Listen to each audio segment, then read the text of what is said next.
পশ্চিম ইউরোপে এক মাসের ব্যবধানে দ্বিতীয়বারের মতো রেকর্ড ভাঙা তাপপ্রবাহ দেখা দিয়েছে। গত ৩ দশক ধরে বিশ্বের যে কোনো মহাদেশের তুলনায় ইউরোপ সবচেয়ে দ্রুত উষ্ণ হচ্ছে। জলবায়ু পর্যবেক্ষক সংস্থা কোপার্নিকাসের মতে ১৯৯০-এর দশকের মাঝামাঝি সময় থেকে অঞ্চলটির তাপমাত্রা প্রতি দশকে গড়ে 0.56 ডিগ্রি সেলসিয়াস হারে বাড়ছে, যা বৈশ্বিক উষ্ণায়নের গতির দ্বিগুণেরও বেশি।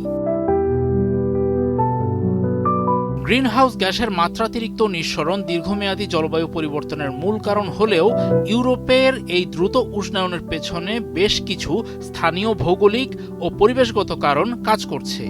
আর্কটিক বরফ গলে যাওয়া তার একটি। উত্তরাঞ্চলের তুষার ও বরফ গলে সমুদ্রপৃষ্ঠ উন্মুক্ত হচ্ছে। গাঢ় রঙের পানির পৃষ্ঠ সূর্যালোক ও তাপ বেশি শোষণ করায় উষ্ণায়ন আরও বাড়াচ্ছে। মাটিতে তুষারের উপস্থিতি কমে যাওয়ায় তাপ প্রতিফলনের ক্ষমতা কমছে, ফলে উন্মুক্ত ভূখণ্ড সরাসরি সূর্যের তাপ শোষণ করছে, যার প্রভাব স্ক্যান্ডিনেভিয়া ও পার্শ্ববর্তী অঞ্চলে বেশি দেখা যাচ্ছে। জলবায়ু পরিবর্তনের প্রভাবে আটলান্টিক থেকে আসা বাতাসের স্বাভাবিক গতিপথ বদলে যাচ্ছে। সাধারণত বিষুবরেখা ও মেরু অঞ্চলের তাপমাত্রার ব্যবধান বৈশ্বিক আবহাওয়া নিয়ন্ত্রণ করে, কিন্তু উত্তর গোলার্ধে তুষার ও বরফ কমে যাওয়ায় এই ব্যবধান ছোট হয়ে আসছে। বিজ্ঞানীদের মতে এর ফলে বায়ুমণ্ডলের উচ্চ স্তরের পশ্চিমা বায়ু প্রবাহের গতিপথ বদলে যাচ্ছে।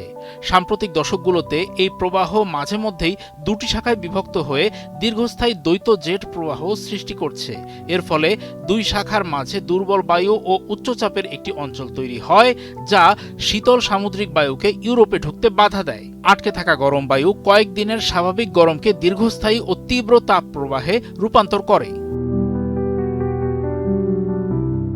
২০০৩ সালে ইউরোপ জুড়ে প্রায় ৭০,০০০ মানুষের প্রাণহানি ঘটিয়েছিল এমন একটি ২৯ দিনব্যাপী দ্বৈত জেট প্রবাহ। ২০২২ সালের গবেষণা নিশ্চিত করে যে পশ্চিম ইউরোপে তাপপ্রবাহের পুনরাবৃত্তি ও তীব্রতার বড় কারণ এটি। মানুষের তৈরি জলবায়ু পরিবর্তনই দ্বৈত জেটকে দীর্ঘায়িত করছে কি না তা নিয়ে গবেষণা চললেও তাপমাত্রা ও আবহাওয়ার পুরনো রেকর্ডগুলো যে আশঙ্কাজনক বড় ব্যবধানে ভেঙে যাচ্ছে তা পরিষ্কার।